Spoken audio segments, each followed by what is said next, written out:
Welcome back to the Ancestral Findings podcast.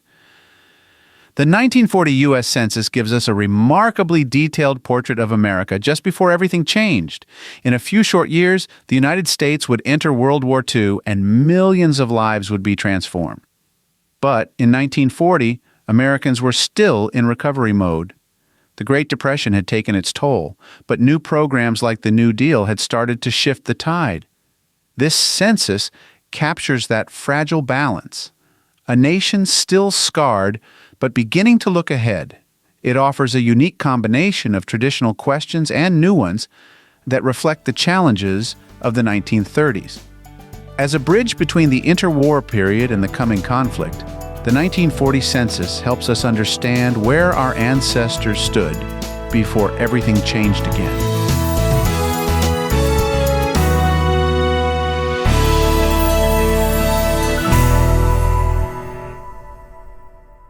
When enumerators began their work on April 1, 1940, the U.S. population had reached over 132 million. Unemployment had decreased slightly, but the memory of breadlines and dust storms was still fresh. Franklin D. Roosevelt was finishing his second term as president, and federal programs like the Works Progress Administration and Civilian Conservation Corps had reshaped public life.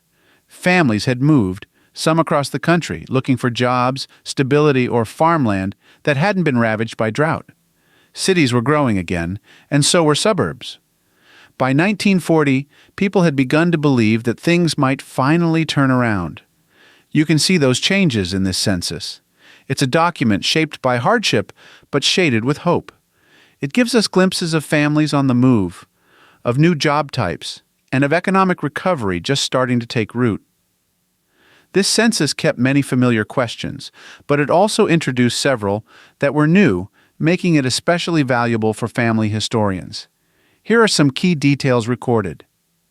Name, relationship to head of household, sex, race, age, marital status. Place of birth for each person and their parents. Residence on April 1st, 1935, a brand new feature. This tells you if someone had moved in the last 5 years and where they had been living. Education level completed. Employment status during the week of March 24, 30, 1940. Income from employment in 1939, measured in dollars. Hours worked in the previous week. Occupation, industry, and class of worker. For women, number of children ever born, only on a special supplemental form for 5% of the population. Veteran status and military service.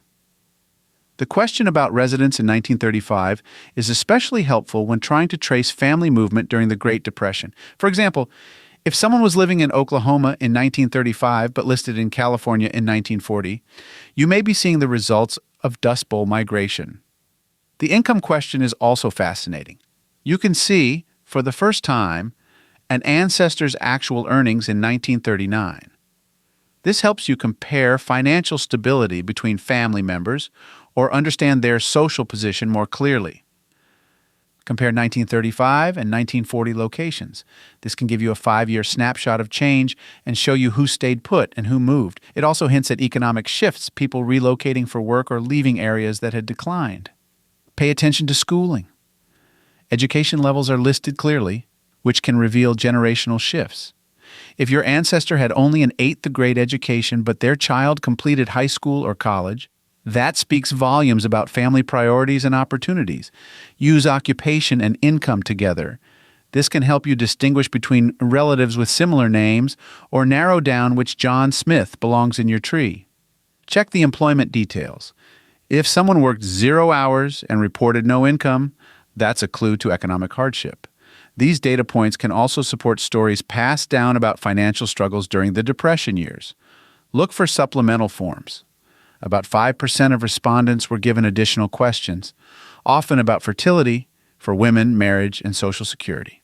If your ancestor was one of them, you'll get even more insight. The 1940 census doesn't record what came next, but we know it. Many of the young men listed here would soon enlist in World War II. Some households would change drastically within just a year or two. This census shows the last full picture before that transformation. You can often see families forming patterns that hint at what's ahead. Sons working with their fathers in trades, daughters taking jobs as stenographers or teachers, grandparents moving in with adult children. All of this forms a picture of resilience and quiet rebuilding. This is also one of the first censuses where mass media had truly taken hold. Radios were everywhere, and Americans were more connected than ever before. Though that's not in the census directly, you can imagine how it shaped the culture your ancestors lived in, the programs they listened to, the news they heard, the shared national experience. This census gives us a chance to capture your relatives on the cusp of wartime in a moment that feels both fragile and full of possibility. If you're looking to understand where your family stood in 1940, geographically, financially, educationally, emotionally, this census is a powerful tool. It can confirm family stories, challenge assumptions, and open doors to further research in military and local records.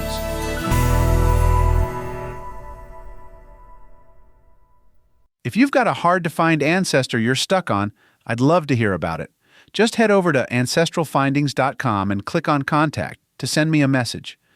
While you're there, take advantage of our free weekly genealogy lookups, explore thousands of articles, and enjoy hundreds of podcast episodes.